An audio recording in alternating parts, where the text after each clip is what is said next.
ಬೆಳಗಿನ ಬ್ರೇಕ್ಫಾಸ್ಟ್ಗೆ ಈ ರೀತಿ ಒಂದ್ಸಲ ಟ್ರೈ ಮಾಡಿ. ಇದು ಕೊರಿಯಂಡರ್ ರೈಸ್ ತುಂಬ ಟೇಸ್ಟಿಯಾಗಿರುತ್ತೆ, ಹಾಗೆ ಲಂಚ್ ಬಾಕ್ಸಿಗೆ ಪರ್ಫೆಕ್ಟಾಗಿರುತ್ತೆ. ಹೇಗೆ ಮಾಡೋದು ಅಂತ ನೋಡ್ಕೊಳ್ಳೋಣ ಬನ್ನಿ. ಒಂದು ಪ್ಯಾನ್ಗೆ ಸ್ವಲ್ಪ ಎಣ್ಣೆ ಹಾಕ್ಕೊಂಡು ಬೆಳ್ಳುಳ್ಳಿ, ಹಾಗೆ 1 ಇಂಚಾಗೋ ಶುಂಠಿ, ಒಂದು 3 ಒಣಮೆಣಸಿನ್ಕಾಯಿ, ಹಾಗೆ ಹಸಿರು ಮೆಣಸಿನ್ಕಾಯಿ ಒಂದು 3 ಹಾಕ್ಕೊಂಡು ಸ್ವಲ್ಪ ಫ್ರೈ ಮಾಡ್ಕೊಳ್ಳೋಣ.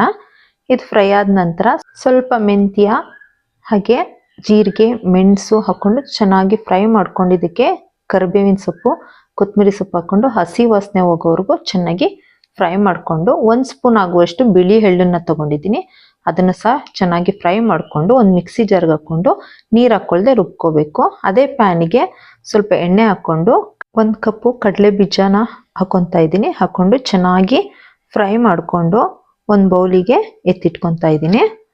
ಅದೇ ಪ್ಯಾನಿಗೆ ಸ್ವಲ್ಪ ಸಾಸಿವೆ, ಕಡಲೆಬೇಳೆ, ಉದ್ದಿನಬೇಳೆ, ಖಾರಕ್ಕೆ ಹಸಿರು ಮೆಣಸಿನ್ಕಾಯಿ, ಹಾಗೆ ಬ್ಯಾಡಗಿ ಮೆಣಸಿನ್ಕಾಯಿ ಹಾಕ್ಕೊಂಡು ಚೆನ್ನಾಗಿ ಫ್ರೈ ಮಾಡ್ಕೊತೀನಿ. ಇದು ಫ್ರೈ ಆಗ್ತಿದ್ದಾಗೆ ಒಂದು ಕಡ್ಡಿ ಕರಿಬೇವಿನ ಸೊಪ್ಪು, ಹಾಗೆ ರುಬ್ಬಿಟ್ಕೊಂಡಿರುವಂಥ ಮಸಾಲೆನ ಇದಕ್ಕೆ ಮಿಕ್ಸ್ ಮಾಡಿ ಚೆನ್ನಾಗಿ ಮಿಕ್ಸ್ ಮಾಡಿಕೊಂಡು ಇದಕ್ಕೆ 1 ಕಪ್ ಆಗುವಷ್ಟು ಹುಣಸೆಹಣ್ಣಿನ ರಸ ಹಾಕ್ಕೊತಾ ಇದ್ದೀನಿ. ಹುಣಸೆಹಣ್ಣಿನ ರಸ ಹಾಕ್ಕೊಂಡು 1 ಸ್ಪೂನು ಅರಿಶಿನ ಪುಡಿ, ಹಾಗೆ ರುಚಿಗೆ ತಕ್ಕಷ್ಟು ಉಪ್ಪನ್ನು ಸೇರಿಸಿ ಸ್ವಲ್ಪ ಇಂಗನ್ನ ಹಾಕ್ಕೊತಾ ಇದ್ದೀನಿ. ಹಾಕ್ಕೊಂಡು ಚೆನ್ನಾಗಿ ಮಿಕ್ಸ್ ಮಾಡಿಕೊಂಡು ಉದುರುದ್ರಾಗಿರುವಂಥ ರೈಸ್ನ ಹಾಕ್ಕೊಂಡು ಅದ್ರ ಮೇಲ್ಗಡೆ ಕಡಲೆ ಬೀಜನ ಹುರಿದಿಟ್ಕೊಂಡಿದ್ವಲ್ಲ ಅದನ್ನು ಹಾಕ್ಕೊಂಡ್ರೆ ಸಖತ್ ಟೇಸ್ಟಿಯಾಗಿರುವಂಥ ಕೊರಿಯಂಡರ್ ರೈಸ್ ರೆಡಿಯಾಗಿದೆ. ಇದು ಬ್ರೇಕ್ಫಾಸ್ಟಿಗೆ ತುಂಬ ಚೆನ್ನಾಗಿರುತ್ತೆ. ಒಂದ್ಸಲ ಟ್ರೈ ಮಾಡಿ ನೋಡಿ, ಅದು ಹೇಗಿತ್ತು ಅಂತ ನಂಗೊಂದು ಕಮೆಂಟ್ ಹಾಕಿ.